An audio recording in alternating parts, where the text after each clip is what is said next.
Sound familiar?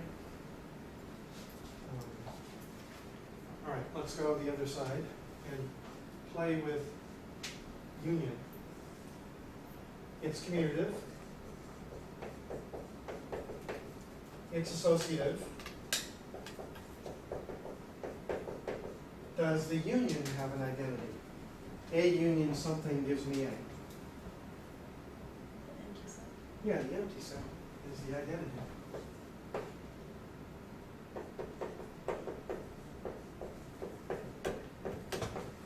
Does every element have an inverse? What can I intersect the set with to get the identity? I mean union the set with to get the identity.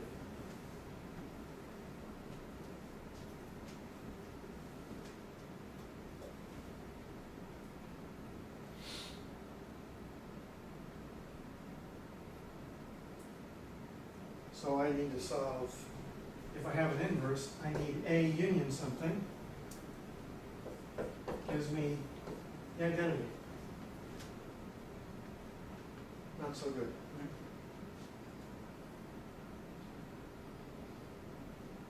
So we don't quite have an algebraic structure.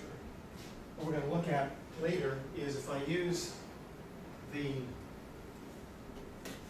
symmetric difference, I'll get them all. So we dead end there, but that exercises some of the properties. Okay, let's move on then to Cartesian product. These are all listed in your book, by the way, in that chapter, but I think it's good to see them and see how we sort of approach a proof.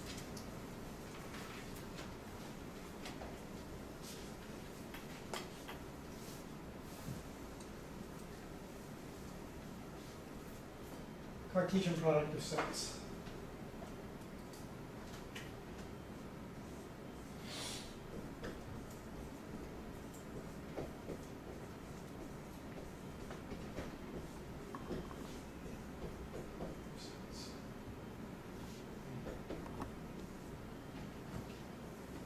We symbolize it with the cross symbol, the same one we do for a cross product and with vectors.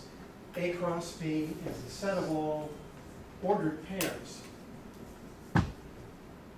such that A comes from the, little a comes from the big set A and B comes from the set B. So it gives me a way of making a bigger set out of individual sets. We're familiar with this already, actually. What would, by this definition, R cross R look like? Well, it would be a set of points, A, B, or I usually call them X, Y, where X comes from what set? The reals. And so does Y.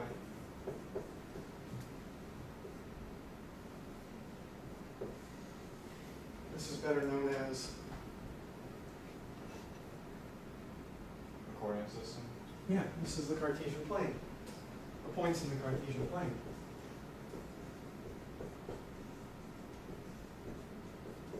Hence the name, right?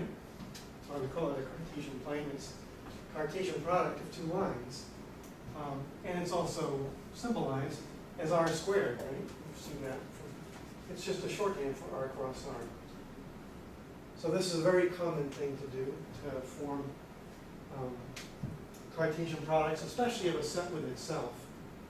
And when you form a Cartesian product, you're setting up for creating a relationship between points, right? This connects every point to every point on two lines. Every X is there along with every Y.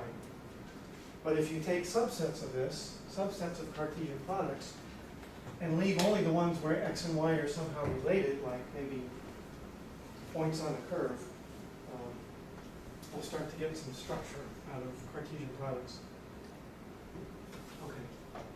One more piece of background, and then we can start doing some work.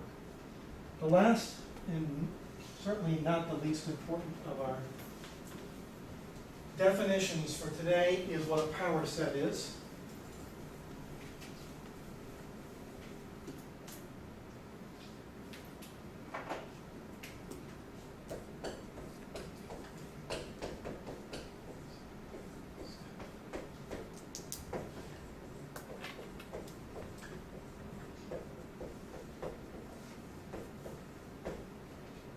So if A is a set, the power set of A, which we denote with the script P, something like that, of A, is simply the set of all x, such that x is a subset of A. That is, it's the collection, the set of all subsets of A. So for a real simple case, suppose my set A is a singleton set. It only has one element in it. What are all the subsets of A? What would P of A look like in this case? Well, is a set a subset of itself? By definition, sure. So one of the sets in here is the singleton itself. What other set is a subset of A? The set that's a subset of every set. No set.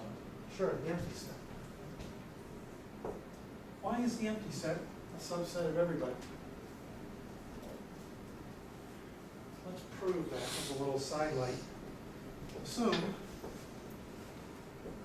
that the empty set is not a subset of A. For the empty set to not be a subset of A, what do I have to show? How do I show something's not a subset?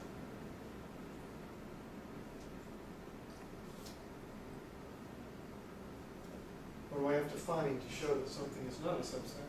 Something optimized. Yeah, or, simple way, I'm disproving, right? All I need is a counterexample. How